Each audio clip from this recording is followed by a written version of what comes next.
Hoje acredito que há uma percepção popular daquilo que há muitos anos eu venho dizendo. Os monopólios são um perigo estratégico. Concentram o poder decisório em poucas cabeças e às vezes miúdas cabeças. Ministro... E além disso, prestam-se a essa manipulação sindical que é facilitada pela ausência de concorrência. Monopólio é um perigo estratégico, sempre diz. Monopólio estatal é um perigo estratégico. Eu, aliás, espero que antes de morrer, a palavra monopólio deixe de ser uma expressão jurídica aceitável, uma expressão econômica compreensível. Espero que seja relegada à categoria de item do dicionário de pornografia econômica. Está aí uma boa pergunta. A resposta é, você conhece a lei da entropia burocrática? Não. A lei da degeneração da energia, Deputado. energia que se deteriora. Pois bem, a burocracia é um exemplo vivo da lei da entropia burocrática. O BNDES nasceu como uma instituição com uma vocação muito definida, que não contemplava subsídios a indústrias.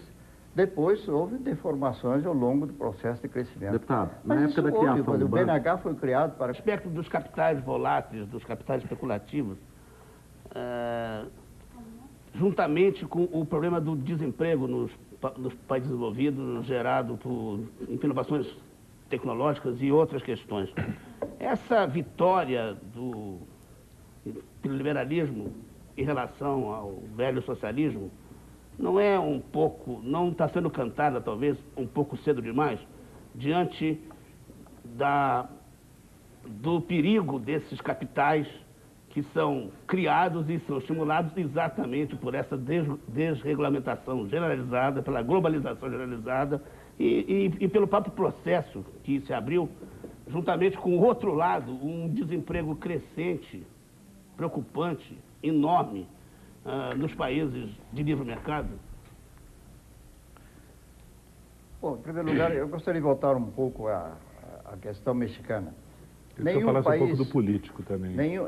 Nenhum país resiste à política macroeconômica errada, quer numa economia aberta, quer numa economia fechada. Por exemplo, o México, uma economia fechada, protecionista, nacionalista e o diabo, no auge do boom de petróleo, exportador de petróleo, em 1982 quebrou, porque tinha políticas macroeconômicas erradas. O México liberalizado, neste ano, fim do ano passado, depois de uma revolução liberal econômica, o México quebrou também políticas macroeconômicas erradas. Nenhum país, nenhuma economia, nem aberta nem fechada, resiste a políticas macroeconômicas erradas. A diferença é que quando a economia é aberta, a correção vem rápida pela punição do mercado. E a reversão pode-se fazer com relativa rapidez. Quando a economia é fechada, você entra num processo de desintegração econômica, como ocorreu na Argentina, que ficou 25 anos estagnados para só retomar seu crescimento após a onda, digamos, neoliberal. Mas voltando à sua pergunta... O senhor podia continuar no caso mexicano? O senhor não mencionou a questão política social. Não. A corrida contra o peso mexicano, ela foi mais ou menos simultânea com a rebelião em Chiapas, que havia um problema muito grande de pobreza. O senhor não acha que Disse que a questão do México evidencia a falência do modelo neoliberal. Isso é o que se diz aqui no Brasil. Como se diz que a Argentina está em dificuldade com o modelo neoliberal, o que é uma coisa estranha, porque o Menem foi reeleito. Logo, os argentinos acham que o modelo está bom. Mas no caso mexicano houve uma confluência de 3 fatores, que não tem nada a ver com o modelo liberal. Número 1, uma taxa cambial sobrevalorizada. Não há nada na ideologia liberal que recomende que se mantenha uma taxa cambial sobrevalorizada. Segundo, uma crise política resultante de uma degradação de todo o sistema político e do partido hegemônico PRI, traduzido em assassinato de líderes e na rebelião de Chiapas. Terceiro, alta de juros súbita americana. Os Estados Unidos, num só ano, aumentaram 6 vezes a taxa de juros, o que fez com que o México, que parecia atraente para os capitais especulativos, os capitais voláteis, subitamente cessasse de sê-lo e se incrementasse a percepção de risco. Diminuiu a percepção de vantagem, subiram os juros americanos e aumentou a percepção de risco. Este é o fenômeno mexicano, não tem nada a ver com crise de neoliberalismo, modelo neoliberal, nada disso.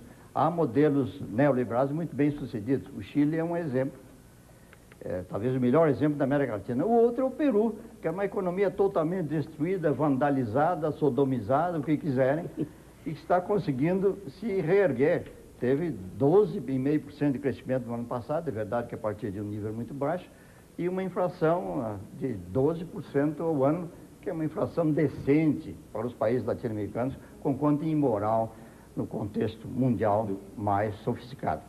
Agora, o liberalismo, não existe, fala-se aqui neoliberalismo, liberalismo é o mesmo.